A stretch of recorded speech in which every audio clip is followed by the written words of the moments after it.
नमस्कार, दिल्ली न्यूज में आपका बहुत बहुत स्वागत है। चलिए देखते हैं आज की 25 फटाफट काम की और महत्वपूर्ण बड़ी खबरों को। पर इससे पहले वीडियो को लाइक करना बिल्कुल न भूलें। स्वतंत्रता दिवस पर सीएम रेखा गुप्ता ने फहराया तिरंगा, हर झुग्गी निवासी को पक्का मकान देने का वादा। देश भर में 79वां स्वतंत्रता दिवस उत्साह और गर्व के साथ मनाया गया। दिल्ली के छत्रसाल स्टेडियम में मुख्यमंत्री रेखा गुप्ता ने ध्वजारोहण किया और प्रदेशवासियों को बधाई दी। उन्होंने स्वतंत्रता संग्राम के वीर सपूतों को नमन करते हुए कहा कि उनके साहस, त्याग और बलिदान के कारण ही देश को आजादी मिली। सीएम रेखा गुप्ता ने यमुना सफाई और वर्ल्ड क्लास इंफ्रास्ट्रक्चर का वादा, गिग वर्कर्स के लिए भी वेलफेयर बोर्ड। दिल्ली के मुख्यमंत्री रेखा गुप्ता ने स्वतंत्रता दिवस पर अपने पहले संबोधन में राजधानी के लिए कई बड़े संकल्पों की घोषणा की। उन्होंने यमुना नदी के पुनरुद्धार का वादा करते हुए कहा कि जल्द ही नदी को प्रदूषण मुक्त और स्वच्छ बनाया जाएगा। सीएम ने कहा कि उनकी सरकार दिल्ली में वर्ल्ड क्लास इंफ्रास्ट्रक्चर विकसित करेगी। लाल किले से पीएम मोदी का डबल तोहफा, जीएसटी में कटौती और 15,000 की सौगात। 79वें स्वतंत्रता दिवस पर लाल किले की प्राचीर से प्रधानमंत्री नरेंद्र मोदी ने देशवासियों को डबल दिवाली का तोहफा दिया। पहला, सरकार जल्द ही नेक्स्ट जनरेशन जीएसटी रिफॉर्म लागू करेगी, जिससे आम आदमी और व्यापारियों पर टैक्स का बोझ कम होगा। दूसरा, 1 लाख करोड़ रुपए की प्रधानमंत्री विकसित भारत रोजगार योजना की शुरुआत की गई। दिल्ली में पार्किंग होगी डिजिटल, एमसीडी लाएगा मोबाइल ऐप से भुगतान की सुविधा। दिल्ली नगर निगम शहर की पार्किंग व्यवस्था को डिजिटल बनाने की दिशा में कदम बढ़ा रहा है। तय शुल्क से अधिक वसूली की शिकायतों के बाद एमसीडी एक ऐसा मोबाइल ऐप विकसित कर रहा है जिसके जरिए पार्किंग शुल्क का भुगतान किया जा सकेगा।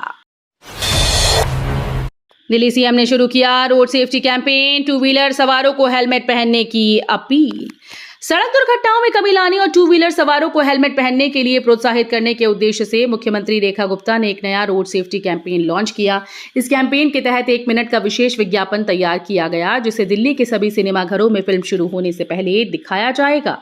ये विज्ञापन दिल्ली ट्रैफिक पुलिस और ट्रांसपोर्ट विभाग की रोड सेफ्टी सेल के द्वारा तैयार किया गया है। दर्शकों को भाया पीएम मोदी का 103 मिनट का भाषण, 106 बार बजी तालियां। देश के 79वें स्वतंत्रता दिवस पर प्रधानमंत्री नरेंद्र मोदी ने लाल किले से राष्ट्र को संबोधित किया। 103 मिनट लंबे भाषण के दौरान लाल किला प्रांगण में मौजूद दर्शकों ने 106 बार तालियां बजाकर उत्साह जताया। इनमें से 29 बार तालियां तब बजी जब पीएम ने ऑपरेशन सिंदूर और सेना के पराक्रम का उल्लेख किया। दिल्ली के जेल विभाग ने स्वतंत्रता दिवस पर कैदियों के लिए किए कई बड़े ऐलान। दिल्ली के जेल विभाग ने 79वां स्वतंत्रता दिवस पूरे जोश और गर्व के साथ मनाया। इस अवसर पर जेल महानिदेशक सतीश गोलचा ने जेल मुख्यालय में तिरंगा फहराया और कैदियों के लिए कई महत्वपूर्ण घोषणाएं की। जेल महानिदेशक ने बताया कि अच्छे आचरण वाले 1497 कैदियों को 15 से 25 दिन की विशेष सजा में छूट दी गई। हजरत निजामुद्दीन में पत्ते शाह दरगाह हादसा, 6 की मौत, 9 गंभीर घायल। दिल्ली के हजरत निजामुद्दीन में पत्ते शाह दरगाह परिसर में शुक्रवार को बड़ा हादसा हुआ। दरगाह के एक कमरे की छत अचानक से भरभराकर गिर गई, जिसमें 15 से 16 लोग मलबे के नीचे दब गए। चीख पुकार सुनकर पुलिस और फायर ब्रिगेड मौके पर पहुंची और रेस्क्यू ऑपरेशन शुरू किया। मलबे से 10 लोगों को निकाला गया, लेकिन 3 महिलाओं और 3 पुरुषों समेत 6 लोगों की मौत हुई, जबकि 9 घायल हुए। 5 रुपए में मिलेगा खाना, पीएम मोदी के जन्मदिन पर दिल्ली में 100 अटल कैंटीन होंगी शुरू।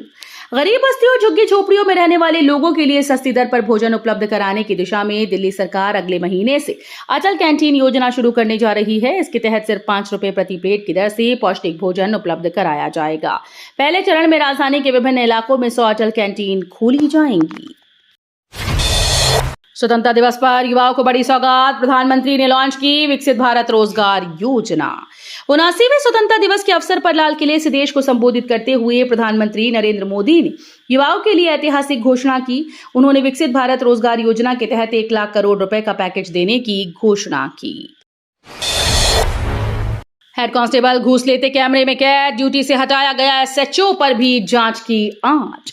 दिल्ली पुलिस के नेपसराय थाने में तैनात एक हेड कांस्टेबल का घूस लेते वीडियो सोशल मीडिया पर वायरल हो गया। वीडियो में वो कथित तौर पर एक व्यक्ति से नकद लेते दिखाई दे रहा है। वीडियो सामने आने के बाद जिला पुलिस ने तुरंत कार्रवाई करते हुए हेड कांस्टेबल को ड्यूटी पर से हटाकर पुलिस लाइन भेज दिया।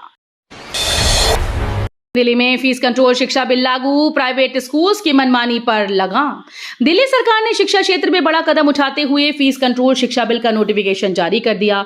मुख्यमंत्री रेखा गुप्ता ने कहा कि अब प्राइवेट स्कूल मनमाने तरीके से फीस नहीं बढ़ा सकेंगे, जिससे मध्यवर्गीय अभिभावकों को बड़ी राहत मिलेगी।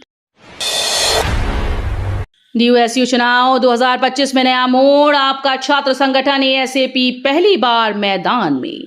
दिल्ली विश्वविद्यालय छात्र संघ का चुनाव इस बार और भी दिलचस्प होने वाला है। पहली बार आम आदमी पार्टी से जुड़ा छात्र संगठन एएसएपी भी इस चुनावी अखाड़े में उतर रहा है। एएसएपी ने अपनी एंट्री का ऐलान करते हुए आरोप लगाया कि दिल्ली यूनिवर्सिटी की छात्र राजनीति लंबे समय से रसूखदारों, राजनीतिक दलों और गुंडागर्दी करने वाले संगठनों के कब्जे में है।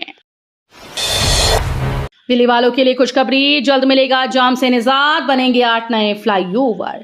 इंदिरा गांधी इंटरनेशनल एयरपोर्ट और आसपास के इलाकों में ट्रैफिक जाम को खत्म करने के लिए बड़ा कदम उठाया जा रहा है। एयरपोर्ट के एनएसजी जंक्शन पर वाई शेप फ्लाईओवर बनाने की योजना तैयार है। इसका एक हिस्सा एनएसजी ऑफिस से मेहराम नगर ईस्ट तक जाएगा, जबकि दूसरा हिस्सा द्वारका की ओर जुड़ेगा। दिल्ली में यमुना का जलस्तर चेतावनी स्तर से ऊपर, हथिनी कुंड बैराज से लगातार छोड़ा जा रहा पानी। दिल्ली में यमुना नदी का जलस्तर चेतावनी स्तर को पार कर गया। शुक्रवार दोपहर 1 बजे पुराने रेलवे पुल पर जलस्तर 204.65 मीटर दर्ज किया गया, जबकि चेतावनी स्तर 204.50 मीटर है। बाढ़ नियंत्रण विभाग के अनुसार हरियाणा स्थित हथिनी कुंड बैराज से हर घंटे करीब 47,024 क्यूसेक पानी छोड़ा जा रहा है, जिसके कारण आने वाले दिनों में यमुना का जलस्तर और बढ़ने की संभावना है। स्वतंत्रता दिवस समारोह में राहुल गांधी और कांग्रेस अध्यक्ष मल्लिकार्जुन खड़गे नहीं हुए शामिल। लाल किले पर आयोजित स्वतंत्रता दिवस समारोह में कांग्रेस नेता राहुल गांधी और पार्टी अध्यक्ष मल्लिकार्जुन खड़गे शामिल नहीं हुए। बीजेपी ने इस अनुपस्थिति को लेकर कांग्रेस पर निशाना साधा, जबकि कांग्रेस नेता संदीप दीक्षित ने इसकी वजह बताई। उनके अनुसार पिछले वर्ष राहुल गांधी को विपक्ष के नेता होने के बावजूद चौथी पांचवी पंक्ति में बैठाया गया था, जिससे उन्हें नीचा दिखाने की कोशिश की गई थी।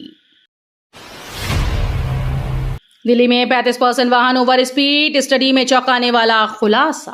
राजधानी दिल्ली में तेज रफ्तार का खतरा लगातार बढ़ रहा है। दिल्ली सरकार और वैश्विक स्वास्थ्य संगठन वाइटल स्ट्रेटजीज की संयुक्त रिपोर्ट में यह खुलासा हुआ कि शहर में 35% से अधिक वाहन निर्धारित गति सीमा से तेज चल रहे हैं। दिसंबर 2021 से अप्रैल 2025 के बीच सड़क किनारे किए गए 6 लाख से अधिक निगरानी अवलोकनों पर आधारित इस अध्ययन में पाया गया कि भारी और वाणिज्यिक वाहन सबसे अधिक गति नियमों का उल्लंघन करते हैं। दिल्ली के पूर्व विधायक राजेश गहलोत का निधन, भाजपा नेताओं ने व्यक्त किया शोक। पश्चिमी दिल्ली की मटियाला विधानसभा सीट से पूर्व भाजपा विधायक राजेश गहलोत का शुक्रवार को आकस्मिक निधन हो गया। वो 60 वर्ष के थे और एक बार मटियाला से विधायक चुने गए थे। डीयू में एडहॉक शिक्षकों को नियमित करने की मांग तेज, कुलपति को लिखा पत्र। दिल्ली विश्वविद्यालय के डेमोक्रेटिक टीचर्स फ्रंट ने कुलपति प्रोफेसर योगेश सिंह को पत्र लिखकर 11 जुलाई 2025 के दिल्ली उच्च न्यायालय के आदेश को तुरंत लागू करने की मांग की है। अदालत ने जर्मनी और रोमांस अध्ययन विभाग के 2 एडहॉक शिक्षकों को नियमित करने का फैसला किया था। आईटीबीपी ने रचा इतिहास, माउंटेन पर पहली बार सर्व महिला पर्वतारोहण अभियान सफल। भारत तिब्बत सीमा पुलिस ने अपने पर्वतारोहण इतिहास में नया कीर्तिमान स्थापित किया। बल्कि सर्व महिला टीम ने कारगिल स्थित नुनकुन पर्वत श्रृंखला के माउंट नन पर सफलतापूर्वक चढ़ाई की। यह आईटीबीपी के द्वारा पहली बार सर्व महिला बल स्तरीय पर्वतारोहण अभियान था, जिसने उच्च हिमालयी अभियानों में बल की उत्कृष्ट परंपरा में एक और स्वर्णिम अध्याय जोड़ दिया। टोल प्लाजा पर अब होगी फुल छूट, सरकार ने लॉन्च किया फास्टैग का नया एनुअल पास। भारत के 79वें स्वतंत्रता दिवस के मौके पर केंद्र सरकार ने हाईवे पर सफर करने वालों के लिए एक बड़ी सौगात दी। अब आप फास्टैग एनुअल पास के जरिए सिर्फ एक बार 3,000 रुपए का भुगतान करके पूरे साल टोल प्लाजा की लंबी लाइन्स और बार बार की रिचार्ज से छुटकारा पा सकते हैं। इंडियन ऑयल कॉरपोरेशन ने बढ़ाई अमेरिकी तेल की खरीदारी। भारत ने अमेरिका से तेल की खरीदारी बढ़ा दी है। देश की सबसे बड़ी तेल कंपनी इंडियन ऑयल कॉरपोरेशन ने अक्टूबर डिलीवरी के लिए अगस्त में लगभग 20 लाख बैरल तेल का ऑर्डर दिया। इंडियन ऑयल कॉरपोरेशन ने अक्टूबर डिलीवरी के लिए अगस्त में अमेरिकी कच्चे तेल की एक और खेप खरीदी। जन्माष्टमी पर आज होगी भारी बारिश, मौसम विभाग का कई राज्यों के लिए अलर्ट। मानसून ने फिर से कई राज्यों में अपनी रफ्तार पकड़ ली। कुछ दिन पहले तक कई राज्यों में मौसम ने करवट ली थी, जिससे मानसून की रफ्तार कम हो गई, लेकिन अब एक बार फिर से देश भर में कई जगह मानसून ने रफ्तार पकड़ ली। इससे कई जगह जमकर बादल बरस रहे हैं और लोगों को गर्मी से राहत भी मिल रही है। दिल्ली में विश्व स्तरीय बुनियादी ढांचे का विकास करेगी देखा सरकार। मुख्यमंत्री रेखा गुप्ता ने शुक्रवार को स्वतंत्रता दिवस के मौके पर छत्रसाल स्टेडियम में आयोजित कार्यक्रम में ध्वजारोहण किया। मुख्यमंत्री के रूप में अपना पहला संबोधन देने के दौरान उन्होंने ये संकल्प लिया कि सरकार यमुना का पुनरुद्धार करने के साथ ही दिल्ली में विश्व स्तरीय बुनियादी ढांचे का विकास करेगी। सीबीएसई का नया नियम 9वीं 11वीं रजिस्ट्रेशन और 10वीं 12वीं एलओसी में छात्रों की आधार आईडी लिंक अनिवार्य। केंद्रीय माध्यमिक शिक्षा बोर्ड ने शैक्षणिक सत्र 2025-26 से 9वीं और 11वीं कक्षा के पंजीकरण और 10वीं और 12वीं कक्षा की लिस्ट ऑफ कैंडिडेट्स में छात्रों की आधार आईडी लिंक करना अनिवार्य कर दिया है। यह निर्णय शिक्षा मंत्रालय के निर्देश पर लिया गया ताकि प्रत्येक छात्र का आजीवन डिजिटल शैक्षणिक रिकॉर्ड तैयार किया जा सके। तो ये थी आज की बड़ी खबरें। रोजाना ऐसे ही सबसे पहले अपडेट पाने के लिए चैनल को सब्सक्राइब करना बिल्कुल न भूलें। धन्यवाद।